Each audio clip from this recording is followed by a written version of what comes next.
नमस्कार, रणबेरी 2022 में आप सभी का स्वागत है। मैं हूं आपके साथ यशी शुक्ला। रणबेरी 2022 में हम बात करेंगे, लेकिन उससे पहले आपको हम ले चलते हैं लखनऊ, जहां पर यूपी आप प्रभारी संजय सिंह प्रेस कॉन्फ्रेंस कर रहे हैं। क्या कुछ कह रहे हैं, सुन लेते हैं।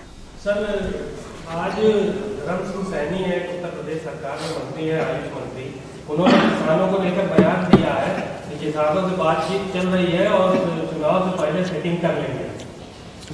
देखिए, सेटिंग करने में तो ये लोग बहुत तेज हैं, तो लेकिन सेटिंग क्या चल रही है, क्योंकि एक देश के करोड़ों किसानों का मामला है। इसमें गुपचुप कोई समझौता अगर कोई किसान नेता करेगा तो निश्चित रूप से वो भी सवालों के घेरे में आएगा। धर्म सिंह सैनी का जो खुलासा है वो इस प्रकार का है कि जैसे किसान नेताओं से उनकी अंदर खाने कोई बातचीत चल रही है, किसान नेताओं से उनकी कोई गुपचुप बातचीत चल रही है भारतीय जनता पार्टी की लीडरशिप की। ऐसा मेरा नहीं, धर्म सिंह सैनी जो बीजेपी के मंत्री हैं उनका दावा है। इसकी कितनी सच्चाई है, इसके बारे में किसान नेताओं को आकर स्पष्टता के साथ अपनी बात सामने रखनी चाहिए, वरना यह भारतीय जनता पार्टी है, यह अंग्रेजों की नीति पर चलने वाली पार्टी है, बांटो और राज करो की नीति पे चलने वाली पार्टी है। यह किसानों के बीच में भी मतभेद पैदा कर देगी, क्योंकि जो धर्म सिंह सैनी का बयान है वो इस प्रकार का बयान है कि जैसे किसान नेताओं से भारतीय जनता पार्टी की अंदर खाने गुपचुप कोई बातचीत चल रही है और वो डील हो रही है, डील करके इस मसले का समाधान किया जाएगा मनमाने ढंग से, ऐसा उनका संकेत है। तो इसमें निश्चित रूप से जो किसान नेता हैं उनको आके अपना मत सामने रखना चाहिए, वरना देश के करोड़ों किसानों के बीच में एक गलतफहमी पैदा होगी और भारतीय जनता पार्टी इस गलतफहमी को बढ़ावा देने में अपनी पूरी भूमिका निभाएगी, क्योंकि उसकी शुरुआत धर्म सिंह सैनी के बयान से हो गई है। संजय जी, एक सवाल है कि कांग्रेस नेता सलमान खुर्शीद की किताब जो है सनराइज ओवर, उसको लेकर विवाद खड़ा हुआ है। उसमें कहा जा रहा है कि हिंदुत्व की तुलना बोको हरम और आईएसआईएस। नहीं, देखिए, ये उनका अपना मत हो सकता है, मैं इससे बिल्कुल सहमत नहीं हूं। आम आदमी पार्टी बिल्कुल इससे सहमत नहीं है और हमारे लिए राम राज्य की कल्पना रामचरितमानस की उस चौपाई से है जिसमें कहा गया है कि सब नर करहिं परस्पर प्रीति। सभी लोग, सभी प्राणी, सभी नर नारी आपस में प्रेम भाव से रहें, सारे लोग प्रेम भाव से रहें। ये विचार, ये आदर्श प्रभु श्री राम का है, जहां पर वो सेवरी के जूठे बेर खाते हैं, नल नील भालू बानर की सेना बनाकर अत्याचारी रावण का सत्यानाश करते हैं। प्रभु श्री राम के आदर्शों पर, प्रभु श्री राम की राम राज्य की कल्पना पर, जिस राम राज्य की कल्पना राष्ट्रपिता महात्मा गांधी ने भी की, मुझे लगता है उसको अपनाने की जरूरत है और उसके नाम पर कोई विवाद खड़ा करने की, कोई आईएसआई से तुलना करने की आवश्यकता या जरूरत नहीं है। लखनऊ में रैली किस स्थान में होगी, यानी कौन से मैदान पे होगी? ये कल बता देंगे, क्योंकि हमने परमिशन के लिए अप्लाई किया है, तो जैसे ही किया है बता देंगे अभी आपको, तो परमिशन कैंसिल कर देंगे, कल तक रुक जाइए। संजय जी, जो कस्टोडियल डेथ हुई है खास करके, तो क्या आप जाएंगे वहां परिवार से मिलने?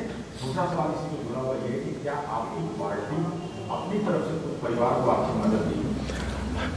हम परिवार के संपर्क में हमने अपने कार्यकर्ताओं को बोला है, आज उनके संपर्क में हम लोग, हमारे कार्यकर्ता जा रहे हैं और जैसे ही उनसे बातचीत हो जाएगी तो जाने का भी कार्यक्रम बनाएंगे, उनके परिवार से मिलेंगे भी। हम क्या उनकी मदद कर सकते हैं ये उनसे बातचीत करने के बाद तय करेंगे। संजय जी, एक लेटर वायरल हुआ जिसमें उनके पिता की तरफ से बयान दिखाया गया कि बेटा डिप्रेशन में था और उसने सुसाइड किया। बाद में उनके पिता के द्वारा फिर एक वीडियो जारी होता है जिसमें खंडन करते हैं कि हमने ऐसा कुछ नहीं लिखा। तो कहीं ना कहीं क्या पुलिस प्रशासन का दबाव है ज़्यादा परिवार? भाई जिस प्रदेश का आईपीएस अधिकारी एसपी ऐसी बात करता है जैसी बात 5वीं का बच्चा भी नहीं करेगा, इतनी मूर्खतापूर्ण बात तो मेरे ख्याल से 5वीं का बच्चा भी नहीं करेगा। वो क्या कह रहा है कि 2 फुट की टूटी पर 5.5 फुट का नौजवान जैकेट के नाले से गला बांध के मर गया। अब ये विश्वास करने वाली बात है क्या? इस पर यकीन किया जा सकता है क्या? तो इसलिए अपना कुछ भी कहना है, कुछ भी लिखवा लेना है, कुछ भी अंगूठा लगवा लेना है। आप मुझे बताइए कि किस पिता की हिम्मत है उत्तर प्रदेश में कि वो थाने में चला जाए और पुलिस वाले कहें कि 10 सादे कागज पे अंगूठा लगा या दस्तखत कर। कौन है, किसकी हिम्मत है जो मना कर देगा? बताइए आप मुझे। तो मैं तो आपको कह रहा हूं, आदित्यनाथ जी की ठोको नीति के कारण उत्तर प्रदेश आज पूरी दुनिया में शर्मिंदा हो रहा है। कस्टोडियल डेथ के मामले में 1318 कस्टोडियल डेथ 3 सालों में हुई है, जो कि अपने आप में एक रिकॉर्ड है, सबसे नंबर 1 पे उत्तर प्रदेश है। कौन जवाब देगा इसका? मतलब कोई कानून की जरूरत नहीं, कोई अदालत की जरूरत नहीं, कोई संविधान की जरूरत नहीं, कोई पुलिस की जरूरत नहीं, किसी को भी कहीं पकड़ो, उठा के मार दो। और यहां पर यूपी आप प्रभारी संजय सिंह को आपने सुना, जिन्होंने सरकार पर जमकर निशाना साधा। और बात करेंगे रणभेरी 2022 की। यूपी विधानसभा 2022 को अभी करीब 5 महीने का वक्त है, लेकिन सूबे के राजनीतिक गलियारों में हलचल तेज हो गई है।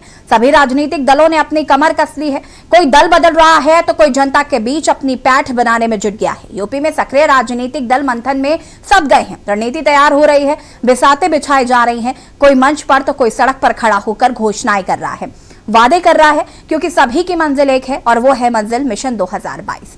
क्योंकि सत्ता इतनी आसानी से हाथ नहीं आती। और आज इसी को लेकर हम आपको मुरादाबाद की सदर विधानसभा सीट और सीतापुर की सिधौली विधानसभा सीट की जमीनी हकीकत से रूबरू करवाएंगे और जानेंगे जनता का मूड।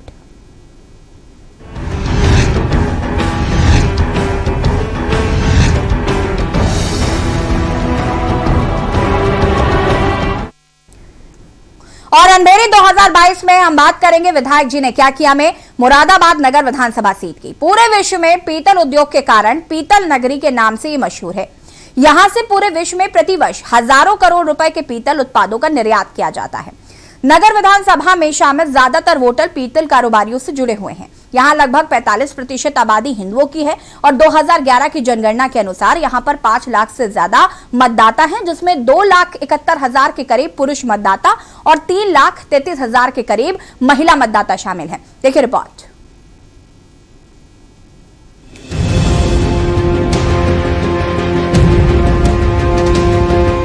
मुरादाबाद सदर विधानसभा सीट उत्तर प्रदेश की महत्वपूर्ण विधानसभा सीट है, जहां 2017 में भारतीय जनता पार्टी ने जीत दर्ज की थी। इस बार मुरादाबाद सदर विधानसभा सीट के परिणाम किस पार्टी के पक्ष में होंगे, ये जनता को तय करना है। मुरादाबाद सदर विधानसभा सीट उत्तर प्रदेश के मुरादाबाद जिले में आती है। 2017 में मुरादाबाद शहर में कुल 44.60% वोट पड़े। 2017 में भारतीय जनता पार्टी से रितेश कुमार गुप्ता ने समाजवादी पार्टी के मोहम्मद यूसुफ अंसारी को 3,193 वोटों के मार्जिन से हराया था। मुरादाबाद सदर विधानसभा सीट मुरादाबाद के अंतर्गत आती है। इस संसदीय क्षेत्र से सांसद हैं डॉक्टर एसटी हुसैन, जो समाजवादी पार्टी से हैं। उन्होंने भारतीय जनता पार्टी के कुंवर सर्वेश कुमार को 97,000 वोटों से हराया था। 17 के रण में किसने मारी थी बाजी? कांठ विधानसभा जीते राजेश कुमार सिंह बीजेपी, वोट मिले 76,000, हारे अनीस उर रहमान सपा, मार्जिन 2,000। ठाकुर द्वारा विधानसभा जीते नवाब चंद सपा, वोट मिले 1,78,000, हारे राजपाल सिंह चौहान बीजेपी, वोट मार्जिन 13,000। मुरादाबाद ग्रामीण विधानसभा जीते हाजी इकराम कुरैशी सपा, वोट मिले 97,000, हारे Hariom Sharma BJP, vote margin 28,000। Moradabad सदर विधानसभा जीते रितेश कुमार गुप्ता बीजेपी, वोट मिले 1,23,000, हारे मोहम्मद यूसुफ अंसारी सपा, वोट मार्जिन 3,000। कुंदर की विधानसभा जीते मोहम्मद रिजवान सपा, वोट मिले 1,10,000। हारे Ramvir Singh BJP, vote margin 10,000। Bilari विधानसभा जीते मोहम्मद फहीम सपा, वोट मिले 85,000। हारे Suresh Saini BJP, vote margin 13,000। 2017 के विधानसभा चुनाव में इस सीट से भारतीय जनता पार्टी के प्रत्याशी रितेश गुप्ता चुनाव जीतकर विधायक बने थे। वे 2012 में हुए विधानसभा चुनाव में दूसरे नंबर पर थे। रितेश गुप्ता ने सपा प्रत्याशी मोहम्मद यूसुफ अंसारी को हराकर ये चुनाव जीता था। मोहम्मद यूसुफ अंसारी 2012 विधानसभा चुनाव में इस सीट पर सपा के विधायक थे। इस चुनाव में भाजपा प्रत्याशी रितेश गुप्ता को 1,23,000 वोट मिले थे, जबकि दूसरे नंबर पर रहे सपा प्रत्याशी मोहम्मद यूसुफ अंसारी को 1,20,000 वोट मिले थे। वहीं तीसरे नंबर पर बसपा के अतीक अहमद सैफी थे, जिन्हें 24,000 वोट मिले थे। मुरादाबाद सीट का जाती हिसाब, कुल मतदाता 3,88,000, पुरुष 2,13,000, महिला 1,75,000, मुस्लिम वोटर 55%, हिंदू वोटर 45%। नहीं, अच्छा काम, अच्छा कार्य हो रहा है, क्योंकि बराबर पब्लिक बैठक भी होती है, पब्लिक से बातचीत, मतलब पूरा उनका ऑफिस क्योंकि गांधीनगर में ही है हम लोगों के बीच में, और बराबर बैठते हैं विधायक जी हमारे कार्यालय पर, अपने कार्यालय पर, तो पब्लिक से डीलिंग रेगुलर रहती है। किसी की कोई समस्या होती है तो सुनी जाती है। सरकार तो अपनी ही बनेगी और अपने ही विधायक जी जीतेंगे, ये भी हम लोगों को पूरा विश्वास है, क्योंकि एक अच्छा कार्य व्यापारियों के लिए, कर्मचारियों के लिए, अभी विधायक जी ने अभी ई श्रमिक कार्ड जो बने थे वो भी यहाँ पे कैंप लगवाया था, और अक्सर आए दिन कई तरीके के जो गवर्नमेंट की, सरकार की जो स्कीमें आती हैं। जी हाँ, कार्य करा रहे हैं बराबर विधायक जी हमारे, और बहुत अच्छा कार्य करा रहे हैं, बराबर काम चल रहा है उनका। माहौल इंशाल्लाह अल्लाह ने चाहे तो हमारी ही सरकार आएगी, भारतीय जनता पार्टी फिर बहुमत के साथ में आएगी, और करीब 350 का पार। पहले से और अब से तो ज़मीन आसमान का फ़र्क है। यूँ समझ लीजिएगा कि बिल्कुल ना के बराबर है। वो भी खामोशी के साथ जो भी फैसले होते हैं तो आपस में बैठे कर लेते हैं, नहीं तो अब कोई सामने कोई ऐसी वारदात नहीं है जो पहले थी। मैं तो काफ़ी हूँ और इंशाल्लाह काफ़ी अच्छा काम कर रहे हैं हमारे रितेश गुप्ता विधायक जी, और जैसा काम कर रहा है मुझे उम्मीद है इसी तरीके से काम होता चला जाएगा।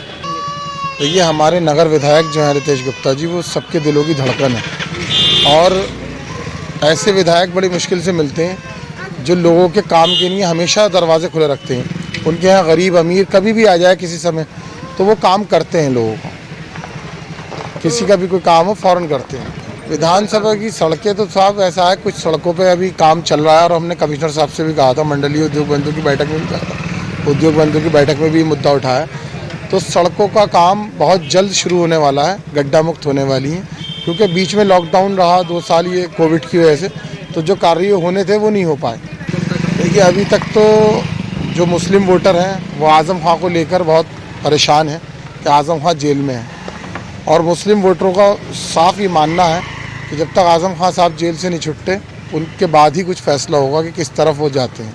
सपा सरकार घोषित करे, क्योंकि वही मुसलमानों की एक हितैषी पार्टी है, उन्हें चाहिए कि मुसलमानों को पूरी हिस्सेदारी दें सरकार में। योगी सरकार से कितना संतुष्ट हैं आप इस बार? योगी सरकार से साहब देखिए, जो काम हुए अब तक ODOP में हो या जो भी हो, काम हो ही रहे हैं। सरकार की जो योजनाएं हैं बहुत अच्छी हैं, मगर कुछ अधिकारी क्योंकि लेवल पे नहीं लाने देते उसे, ग्राउंड लेवल पे, वो थोड़ी दिक्कत है। वो समस्या सबको मालूम ही है कि भाई नीचे लेवल पे काम नहीं हो पाता। जी विधायक जी के देख रहता है कि विधायक जी भी आते रहते हैं, पूछते रहते हैं हमसे, कोई दिक्कत तो नहीं है, कोई परेशानी तो नहीं है, वो भी हमसे पूछताछ कर लेते हैं, हर तरह की सुविधा देते हैं हमें। कौन सी विधानसभा है ये शहर। सड़कें सब सही हैं, यहाँ की कोई दिक्कत नहीं है सड़कों में भी। महिला भी बहुत आती है, बिल्कुल संतुष्ट है, बहुत अच्छी हैं, कोई किस तरह कोई दिक्कत नहीं है, कोई समस्या नहीं है। अभी है कि अब 6 बजे से ज़्यादा आने शुरू हो जाएंगे, 5:30 पुलिस ऐसे हो जाती है शुरू। पुलिस आती है, पुलिस की ड्यूटी दोनों टाइम रहती है, रात को भी रहती है, दिन में भी रहते हैं, दोपहर यहाँ हटती नहीं, पुलिस आती रहती है। इस सीट पर 2017 के विधानसभा चुनाव में भारतीय जनता पार्टी का वोट शेयर 44.61%, जबकि दूसरे नंबर पर रही समाजवादी पार्टी का वोट शेयर 43.46% था। तीसरे नंबर पर बसपा थी, जिसका वोट शेयर 8.91% था। मुरादाबाद पीतल उद्योग के लिए विश्व प्रसिद्ध है। मुरादाबाद नगर विधानसभा सीट मुरादाबाद लोकसभा क्षेत्र के अंतर्गत आती है। इस सीट पर वैश्य समाज का दबदबा रहा है। इस सीट पर हुए 17 विधानसभा चुनावों में 10 बार वैश्य समाज का उम्मीदवार यहां से विधायक बना है। वहीं इस सीट से 4 बार भाजपा, 4 बार कांग्रेस, 2 बार समाजवादी पार्टी, 2 बार जनता दल, 1 बार जनता पार्टी, 1 बार भारतीय जनसंघ, 1 बार आरपीआई और 2 बार निर्दलीय प्रत्याशियों ने बाजी मारी है। क्षेत्रीय जनता को विकास की आस रहती है। अब देखना यह है कि आने वाले चुनाव में जनता किस पार्टी के प्रत्याशी को जिताएगी। इलेक्शन डेस्क के न्यूज इंडिया।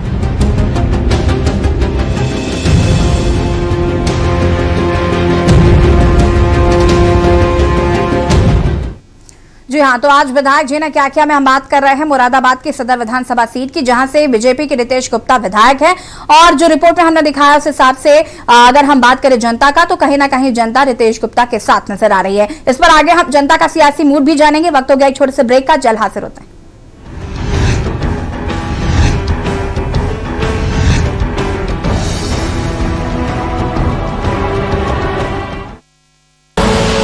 आप देख रहे हैं के न्यूज, खबरों का सारथी।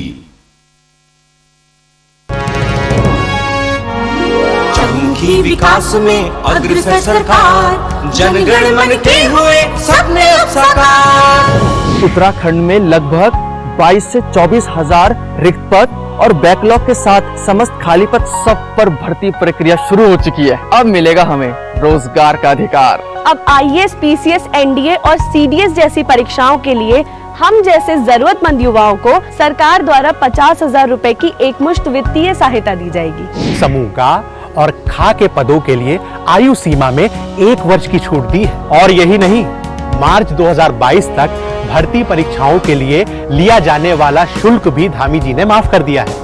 राज्य के मेडिकल कॉलेजों में इंटर्न डॉक्टर का स्टाइपेंड 7,500 से बढ़ाकर 17,000 करने के बाद हम उत्तराखंड राज्य सरकार का अभिनंदन करते हैं। युवाओं के संग है हम, उत्तराखंड है हम।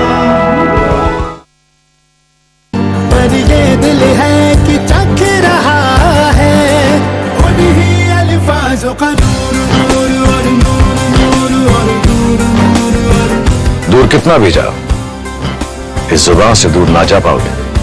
विमल, बोलो जुबान केसरी। आप देख रहे हैं के न्यूज, खबरों का सारथी।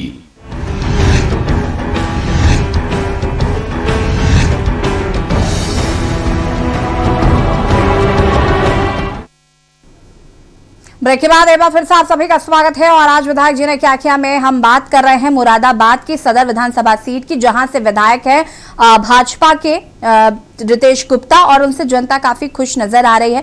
जनता का सियासी मूड हम जानेंगे। हमारे संवाददाता लगातार हमारे साथ जुड़े हुए हैं, उनसे हम जानेंगे कि किस तरीके से यहाँ पर जनता का जो सियासी मूड है वो देखने को मिल रहा है। चूंकि 2022 में विधानसभा चुनाव होने हैं, आपसे मैं जानना चाहूंगी कि यहाँ पर किस तरीके का माहौल देखने को मिल रहा है, जनता किस तरफ रुख अपनाना चाहती है।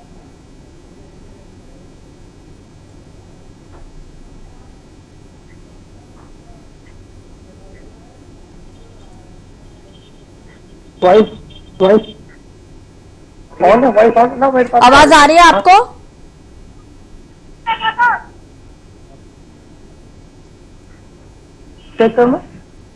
लगता है संपर्क नहीं हो पा रहा, हम उन्हें फिर से संपर्क करने की कोशिश करते हैं। फिलहाल हम बात कर रहे हैं मुरादाबाद की सदर विधानसभा सीट की, जहां पर रितेश गुप्ता भाजपा से विधायक है। हालांकि यहां पर लगभग सभी पार्टियों का कब्जा रह चुका है। 4 बार यहां से भाजपा जीत चुकी है, समाजवादी पार्टी का भी कब्जा रहा है, बसपा का भी यहां पर कब्जा रहा है। और आपको बता दें कि यहां पर वैश्य समाज का दबदबा है और कुल मतदाता 3,88,000 है, जिसमें कि पुरुष 2,13,000 और महिला 1,75,000। मुस्लिम वोटर 55% है और हिंदू वोटर जो है यहां से वो 45% है। सदर विधानसभा सीट पर वैश्य समाज का दबदबा है। बात अगर हम करें कि यहाँ पर लगातार अगर हमने लोगों से जब बातचीत करने की कोशिश की तो उनका कहीं ना कहीं वो रितेश गुप्ता के साथ नजर आ रहे हैं, उनके किए गए कामों से खुश नजर आ रहे हैं और परिवर्तन के मूड में फिलहाल नजर नहीं आ रहे हैं। उन्हें लगता है कि उनका विधायक जो है आगे रितेश गुप्ता ही होने चाहिए। तो इस तरीके की तस्वीर जरूर लगातार देखने को मिल रही है। हालांकि अभी हम और भी जनता से रूबरू आपको करवाएंगे और जानेंगे कि मुरादाबाद की सदर विधानसभा सीट में जनता के दिल में क्या है। मुरादाबाद सदर से बीजेपी के रितेश गुप्ता जो हैं वो इस वक्त वहां से विधायक हैं और काफी अच्छा काम उन्होंने वहां पर किया है। सड़क को लेकर और जो और सुविधाएं हैं उनको लेकर भी लगातार वो काम करते नजर आए। और सीधे हम हमारे संवाददाता अरहम का रुख कर लेते हैं। अरहम, यहाँ पर क्या चुनावी माहौल जो है वो देखने को मिल रहा है? चूंकि हमने जो रिपोर्ट पे देखा उस हिसाब से अगर देखा जाए तो जनता काफी रितेश गुप्ता के किए गए कामों से खुश नजर आ रही है, लेकिन यहाँ पर अभी अगर आप यहाँ पर मैं देख पा रही हूँ कि आपके साथ काफी लोग मौजूद हैं, इनकी क्या राय है 2022 के चुनावों को लेकर? जी बिल्कुल, मैं आपको बता दूं, हम गांधी पार्क में मौजूद है और हमारे साथ कुछ लोग भी मौजूद हैं जो सुबह और शाम में यहाँ टहलने आते हैं। कुछ मतदाता भी मौजूद है और कुछ महिलाएं भी मौजूद है। हम सीधे बात करके आपको बताते हैं क्या है रणनीति 2022 के चुनाव को लेकर, विधानसभा 28 के मुरादाबाद को लेकर। जी सीधे बात कर लेते हैं। जी क्या नाम है आपका? सचिन। जी ये बताइए, व्यापार को लेकर क्या कहेंगे? इस सरकार ने व्यापार पर क्या काम किया? देखिए, काफी लोगों को रोजगार दिया है और इस सरकार ने नौकरियां भी दी हैं। जैसे कि आपने देखा बीजेपी सरकार से पहले जो भी सरकार आया करती थी वो अपने कुछ निजी हितों को लेकर आया करती थी, लेकिन इस सरकार ने सबका साथ सबका विकास के साथ काम किया है, 4-5 से ऊपर से काम किया है। तो आम मतदाता और मेरा अपना खुद निजी मानना यह है इस सरकार के काम जो है बहुत सराहनीय है, बहुत अच्छे काम कर रही है। और बात करी जाए विधायक जी की नगर विधानसभा की, तो आपसे बात करते हैं, विधायक जी ने क्या कार्य कराए हैं अब तक अपने कार्यकाल में? 4.5 साल होते। सर, विधायक जी ने हमारे बहुत अच्छा काम किया है। जो समझ लीजिएगा अब से कम 20 साल पहले ऐसे विधायक अभी तक मुरादाबाद शहर के अंदर नहीं आए, जो कि मैं तो समझता हूँ सिर्फ बेदाग तो चांद है, लेकिन विधायकों में अगर कोई बेदाग है तो वो हमारे विधायक। बहुत अच्छा काम किया है और प्रधानमंत्री आवास योजना के काफी मकान दिलवाए और काफी इज्जत घर बनवाए। अब इसके अलावा अगर आप उत्तर प्रदेश के बारे में मालूम करना चाहते हैं वो मालूम करें, लेकिन उससे पहले एक बात और बता दे रहा हूँ कि मुझे उम्मीद है कि इंशाल्लाह अब जो होने वाले विधानसभा इलेक्शन तैयारी पे है उसमें रितेश गुप्ता जी की 25,000 से कम ज्यादा जीत शुरू हुई। जी 25,000 से ज्यादा जीत की घोषणा कर रहे हैं यहाँ के। जी आराम, तो कहीं ना कहीं यहाँ पर हम देख पा रहे हैं कि जो विधायक जी हैं उनका काफी दबदबा है यहाँ पर, लोग काफी उनके किए गए कामों से खुश भी नजर आ रहे हैं। आगे हम आपसे और भी जानकारी लेंगे, जनता का सियासी मूड भी जानेंगे, आप हमारे साथ बने रहिए। फिलहाल विधायक जी ने क्या किया, मैं वक्त हो गया छोटे से ब्रेक का, जल्द हाजिर होता है।